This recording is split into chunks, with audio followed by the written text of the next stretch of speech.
Item ಯಾವುದೇ ಇರಲಿ try ಮಾಡಿ ಆಚಿ ಚಿಕನ್ ಮಸಾಲಾ. ಇನ್ನು ಟಿವಿಕೆ ಪಕ್ಷ ತಮಿಳಿಗ ವೆಟ್ರಿ ಕಳಗಂ ಈ ರೀತಿಯಾದಂಥ ಅಭೂತಪೂರ್ವ ಯಶಸ್ಸನ್ನು ಸಾಧಿಸುತ್ತೆ ಅಂತ ಬಹುಶಃ ಯಾರೂ ಅಂದಾಜು ಮಾಡಿರಲಿಲ್ಲ.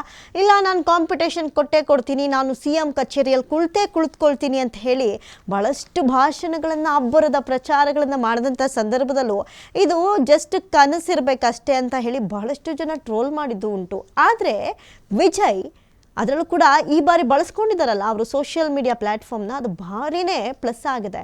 ಡ್ರೋನ್ ಕ್ಯಾಮ್ರಾಗಳಾಗಿರ್ಬೋದು, ಆ ಪ್ರಚಾರದ ರೀತಿ ವಿಭಿನ್ನವಾಗಿದ್ದಾಗಿರ್ಬೋದು, ಪ್ರಚಾರದ ಸಂದರ್ಭಗಳಲ್ಲಿ ಜನ ಸೇರಿದ್ದಾಗಿರ್ಬೋದು, ಇನ್ಸ್ಟಾಗ್ರಾಮ್, ಫೇಸ್ಬುಕ್, ಹೀಗೆ ಟ್ವಿಟರ್ ಎಲ್ಲವನ್ನ ಕೂಡ ಸಮರ್ಥವಾಗಿ ಬಳಸ್ಕೊಂಡ್ರು. ಯುವ ಸಮೂಹವನ್ನು ಹೇಗೆ ತಮ್ಮ ತೆಕ್ಕೆಗೆ ತಗೊಳ್ಬೇಕು ಹಂಗೆ ತಗೊಂಡ್ರು. ಆದರೆ ಈ ಅಬ್ಬರದ ಪ್ರಚಾರವನ್ನು ಮಾಡಿದಂಥ ಸಂದರ್ಭದಲ್ಲಿ ಬಹುಶಃ ಯಾರು ಊಹೆ ಕೂಡ ಮಾಡಿರಲಿಕ್ಕಿಲ್ಲ. ಮೊದಲ ಪ್ರಯತ್ನದಲ್ಲೇ ಈ ರೀತಿಯಾದಂಥ ಅಭೂತಪೂರ್ವ ಗೆಲುವು, ಈ ಸಂಖ್ಯೆಗಳನ್ನು ದಾಟ್ತಾರೆ ಅಂತ. ಬಟ್ ಸ್ಟಿಲ್ ಮ್ಯಾಜಿಕ್ ನಂಬರ್ಗೆ ಹತ್ರ ಇರುವಂಥ ಏಕೈಕ ಪಕ್ಷವಾಗಿ ಟಿವಿಕೆ ಹೊರಹೊಮ್ಮಿತು.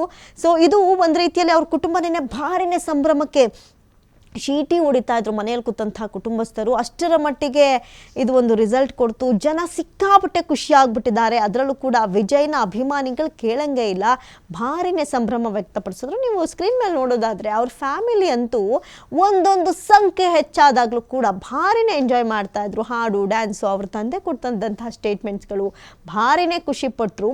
ಸೊ ಅದರಿಂದ ಆಚೆಗೆ ಹೊರಗಡೆ ಬಂದರೆ ಅಭಿಮಾನಿಗಳ ಹರ್ಷೋದ್ಗಾರ ಕೇಳಂಗೆ ಇಲ್ಲ.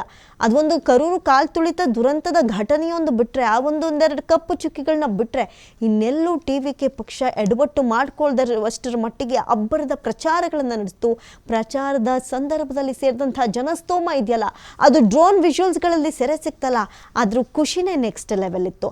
ಇದೆಲ್ಲದರ ಮಧ್ಯೆ ಒಂದಷ್ಟು ಡಿವೋರ್ಸ್ ವದಂತಿ ಅಥವಾ ಮತ್ತೊಬ್ಬ ನಟಿಯ ಜೊತೆಗೆ ಆತ್ಮೀಯತೆ, ಇದೆಲ್ಲವೂ ಕೂಡ ಅದರಲ್ಲೂ ಕೂಡ ಸೋಷಿಯಲ್ ಮೀಡಿಯಾ ಪ್ಲ್ಯಾಟ್ಫಾರ್ಮ್ನಲ್ಲಿ ಅವರನ್ನು ಭಾರಿನೇ ಟ್ರೋಲ್ ಮಾಡೋದ್ರ ಜೊತೆಗೆ ಒಂದಷ್ಟು ವಿಚಾರಗಳನ್ನು ಇಟ್ಕೊಂಡು ಅವರ ಪ್ರಮುಖವಾದಂಥ ಸಿನಿಮಾ ಜನನಾಯಕನಿಗೆ ಹಿನ್ನಡೆಯನ್ನು ಸಿಕ್ಕಿದ್ದಾಗಿರ್ಬೋದು, ಹಲವಾರು ಅದ್ರ ಜೊತೆಗೆ 3-4 ವಿಜಯ್ಗಳ ಹೆಸರುಗಳನ್ನು ಈಗ ನಾವು ನೋಡಿದಂತೆ ಮಂಡ್ಯದಲ್ಲಿ ಸುಮಲತಾ ಅವರ ಹೆಸರಿಗೆ ಹೆಂಗೆ ಒಂದು 2-3 ಸುಮಲತಾ ಸೇರಿಸಿದ್ರು, ಹಾಗೆ ವಿಜಯ್ಗೂ ಕೂಡ ಈ ರೀತಿಯಾದಂಥ ಹೆಸರುಗಳನ್ನ ಸೇರಿಸಿ ಏನೇನೆಲ್ಲ ಮಾಡಿದ್ರು ಕೂಡ ವಿಜಯ್ ಅಭೂತಪೂರ್ವ ಗೆಲುವನ್ನು ಸಾಧಿಸಿದ್ದಾರೆ. ಜೊತೆಗೆ ಈಗ ಯಾವುದರ ಜೊತೆಗೆ ಮೈತ್ರಿ ಪಕ್ಷಕ್ಕೆ ಹೋಗ್ತಾರೆ ಅನ್ನೋದು ಭಾರಿ ಕ್ಯೂರಿಯಾಸಿಟಿ. ಜನರನ್ನ ಯಾವ ವಿಚಾರದಲ್ಲಿ ಇವರು ಅಪೋಸಿಷನ್ ಮಾಡ್ಕೊಂಡ್ಬಂದಿದ್ದಾರೋ ಆ ಪಕ್ಷಗಳ ಜೊತೆ ಹೋಗೋಕ್ಕಾಗಲ್ಲ. ಜೊತೆಗೆ ಒಂದು ಕಡೆ ಕಾಂಗ್ರೆಸ್ನ ಜೊತೆಗೆ ರಾಹುಲ್ ಗಾಂಧಿಯವರ ಜೊತೆಗೆ ಉತ್ತಮ ಒಡನಾಟವನ್ನು ಇಟ್ಕೊಂಡಿದ್ದಾರೆ. ಈ ಸಿದ್ಧಾಂತಗಳು ಮ್ಯಾಚ್ ಆಗುತ್ತೆ. ಹಾಗಾಗಿ ಯಾವುದಕ್ಕೆ ಹೋಗ್ತಾರೆ ಅನ್ನೋದು ಭಾರಿನೇ ಕುತೂಹಲವನ್ನು ಕೆರಳಿಸಿದೆ. ನೋಡಿ, ಒಂದು ಕಡೆ ನಾಯಕ ನಟನಿಂದ ಸಾರಥಿ ಆಗ್ಬಿಟ್ಟಿದ್ದಾರೆ ವಿಜಯ್. ಚೊಚ್ಚಲ ಯತ್ನದಲ್ಲಿ ಅಭೂತಪೂರ್ವ ಗೆಲುವನ್ನು ಸಾಧಿಸಿರುವುದಿಲ್ಲಿ ಟಿವಿಕೆ. ರಾಜಕೀಯ ನವೋದ್ಯಮದಲ್ಲಿ ಇದು ಹೊಸ ಪರಿಭಾಷೆ. ಇದು ಮುಂದಿನ ಹಲವಾರು ವರ್ಷಗಳ ರಾಜಕೀಯ ಇತಿಹಾಸಕ್ಕೆ ಭಾರಿನೇ ಟರ್ನ್ ಕೊಟ್ಟಂಥ ಒಂದು ಗೆಲುವು ಅಂತ ಹೇಳಿದ್ರು ತಪ್ಪಿಲ್ಲ. ನೋಡಿ, 2026ರ ತಮಿಳುನಾಡು ವಿಧಾನಸಭಾ ಚುನಾವಣೆಯು ಆಡಳಿತಾರೂಢ DMK ಹಾಗೂ ತಮಿಳಿಗ ವೆಟ್ರಿ ಕಳಗಂ ಟಿವಿಕೆ ಪಕ್ಷದ ನಡುವೆಯೇ ಹೋರಾಟ ನಡೆಯಲಿದೆ ಅಂತ ಪಕ್ಷದ ಸಂಸ್ಥಾಪಕ ನಟ ವಿಜಯ್ ಪದೇ ಹೇಳಿದಾಗ ಆ ವಾದವನ್ನು ಯಾರೂ ಕೂಡ ಒಪ್ಕೊಳ್ಳೋದಕ್ಕೆ ಸಾಧ್ಯವಾಗಿರಲಿಲ್ಲ. ಸಿನಿಮಾನೇ ಬೇರೆ, ರಾಜಕೀಯನೇ ಬೇರೆ. ಈ ಸಿನಿಮಾದಲ್ಲಿ ಮಾಡುವಂಥ ಅಬ್ಬರದ ಡೈಲಾಗ್ಸ್ಗಳನ್ನು ಇಲ್ಲಿ ಮಾಡಿದ್ರೆ ವರ್ಕೌಟ್ ಆಗಲ್ಲ, ರಾಜಕೀಯದ ಆಳ ಆಗಲ್ಲ, ಇನ್ನೂ ಗೊತ್ತಿಲ್ಲ ನಿಮಗೆ ಅನ್ನುವಂಥ ಹಲವಾರು ಸ್ಟೇಟ್ಮೆಂಟ್ಗಳು ಬಂದರೂ ಕೂಡ ವಿಜಯ್ ಬಗ್ಲಿಲ್ಲ. ತಮ್ಮ ಕಾಂಪಿಟೇಷನ್ ತಾವು ಕೊಟ್ಟರು, ತಾವು ಗೆದ್ದು ಬೀಗಿದ್ದಾರೆ. ನೋಡಿ, ವಿಜಯ್ ಅಭೂತಪೂರ್ವ ಗೆಲುವಿಗೆ ಕಾರಣಗಳು ಹಲವು. ವಿಜಯ್ ಅವರು ಮುಖ್ಯ ವಾಹಿನಿಯಲ್ಲಿರುವಂಥ ರಾಜಕೀಯ ಪಕ್ಷಗಳಿಂದ ಭಿನ್ನವಾಗಿ ಮತದಾರರನ್ನು ತಲುಪಿ ಮತವನ್ನು ಯಾಚಿಸಿದ್ರು. ಅದು ತುಂಬಾ ಪ್ಲಸ್ ಆಗುತ್ತೆ. ಈ ಮತದಾರರ ಓಲೈಕೆ ಮಾಡೋದಿದೆಯಲ್ಲ, ಓಕೆ ನಾನೊಬ್ಬ ನಾಯಕ, ನಾನೊಬ್ಬ ಸ್ಟಾರ್ ಅಂತ ಹೇಳ್ಬಿಟ್ಟು ಒಂದು ಕಾರಲ್ಲಿ ತೊಗೊಂಡು ಸುತ್ತಾಡ್ಕೊಂಡು ಬಂದ್ಬಿಟ್ರೆ ಓಟು ಬೀಳುತ್ತೆ ಅಂತಲ್ಲ. ಅದಕ್ಕೆ ತುಂಬಾ ಮೆಂಟಲಿ, ಫಿಸಿಕಲಿ ಜೊತೆಗೆ ಜನರನ್ನು ಕನೆಕ್ಟ್ ಮಾಡ್ಕೊಳ್ಳುವಂಥ ರೀತಿ ಇದೆಯಲ್ಲ, ಅದು ತುಂಬ ಮ್ಯಾಟ್ರ್ ಆಗುತ್ತೆ. ಜೊತೆಗೆ ಈ ನೀನು ಸೋಲ್ತೀಯಾ ಅಂತ ಹೇಳಿದ ತಕ್ಷಣ ಅದಕ್ಕೆ ಬೇಜಾರು ಮಾಡ್ಕೊಂಡು ಕೂರುವಂಥ ವ್ಯಕ್ತಿ ಅವ್ರು ಆಗಲಿಲ್ಲ. ಅದ್ರ ಬದಲಾಗಿ ಎಷ್ಟು ಬರುತ್ತೋ ಬರಲಿ, ನಾನು ಫೈಟಿಂಗ್ ಕೊಡ್ತೀನಿ ಅಂತ ಮುನ್ನುಗ್ಗಿದ್ರು. ಅದು ಇವತ್ತು ನಿಜಕ್ಕೂ ಒಂಥರ ದಾಖಲೆಯ ಪ್ರಮಾಣವಾಗಿ ಗೆಲುವನ್ನು ಸಾಧಿಸಿದ್ದಾರೆ ಅಂತಲೇ ಹೇಳ್ಬೋದು. ಒಂಥರ ಐತಿಹಾಸಿಕ ಗೆಲುವಿದು. ಎಲ್ಲ ಕ್ಷೇತ್ರಗಳಿಗೆ ಸ್ವತಃ ತಾವೇ ಅಭ್ಯರ್ಥಿಗಳನ್ನು ಪರಿಚಯಿಸಲಿಲ್ಲ, ಎಲ್ಲ ವಿಭಾಗಗಳಿಗೂ ತೆರಳಿ ಪ್ರವಾಸ ಮಾಡಲಿಲ್ಲ, ಉಳಿದ ರಾಜಕೀಯ ಪಕ್ಷಗಳಂತೆ ಬೃಹತ್ ರ್ಯಾಲಿಗಳನ್ನು ನಡೆಸಲಿಲ್ಲ. ಅದರ ಬದಲಾಗಿ ಸಾಮಾಜಿಕ ಜಾಲತಾಣದ ಮೂಲಕ ಪದೇ ಅಭ್ಯರ್ಥಿಗಳ ಹೆಸರನ್ನ ಜನಮಾನಸಕ್ಕೆ ತಲುಪಿಸುವಂತಹ ಕೆಲಸ ಮಾಡಿದ್ರು.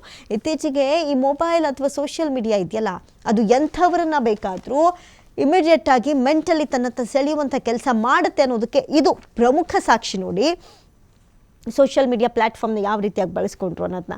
ಅಭ್ಯರ್ಥಿಗಳ ಹೆಸರನ್ನು ಕ್ಷೇತ್ರಗಳಲ್ಲಿ ಮನೆ ಮಾತಾಗುವಂತೆ ಮಾಡಿದ್ರು. ವಿಶೇಷ ಅಂತ ಹೇಳಿದ್ರೆ ವಿಜಯ್ ಕಾರು ಚಾಲಕನ ಪುತ್ರ ಕೂಡ ಈಗ ಶಾಸಕನಾಗಿ ಹೊರಹೊಮ್ಮಿದ್ದಾರೆ. ಅದು ಎಷ್ಟರ ಮಟ್ಟಿಗೆ ಖುಷಿ ತಂದುಕೊಡುತ್ತಲ್ವ, ಅದನ್ನೇ ಹೇಳಿದ್ದು. ಈ ಸೋಷಿಯಲ್ ಮೀಡಿಯಾ ಪ್ಲ್ಯಾಟ್ಫಾರ್ಮ್ ಬಳಸ್ಕೊಂಡು ಒಂದು ಗೆಲುವನ್ನು ಸಾಧಿಸೋದು ಈಸಿ ಮಾತಲ್ಲ. ವಿಶೇಷ ಅಂದರೆ ಚುನಾವಣೆ ಕಣಕ್ಕಿಳಿದ ನಂತರ ಯಾವುದೇ ಮಾಧ್ಯಮಗಳಿಗೂ ಅವರು ಸಂದರ್ಶನಕ್ಕೆ ಕೊಡಲಿಲ್ಲ. ರಾಜಕೀಯ ಅದರಲ್ಲೂ ಕೂಡ ಸಾಮಾಜಿಕ ಜಾಲತಾಣಗಳಲ್ಲಿಯೂ ನೇರವಾಗಿ ಮುಖಾಮುಖಿ ಆಗಲಿಲ್ಲ.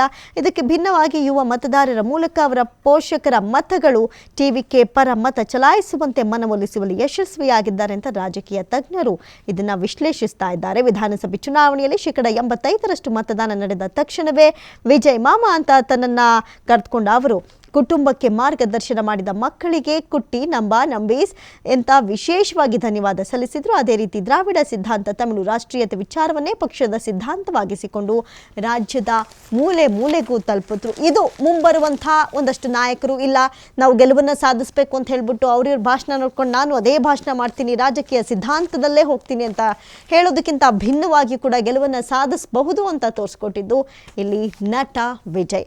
ಸೊ ಇನ್ನೂ ಹಲವು ಪ್ರಮುಖ ಸುದ್ದಿಗಳನ್ನು ನಾವೀಗ ನೋಡಿದ್ವಿ.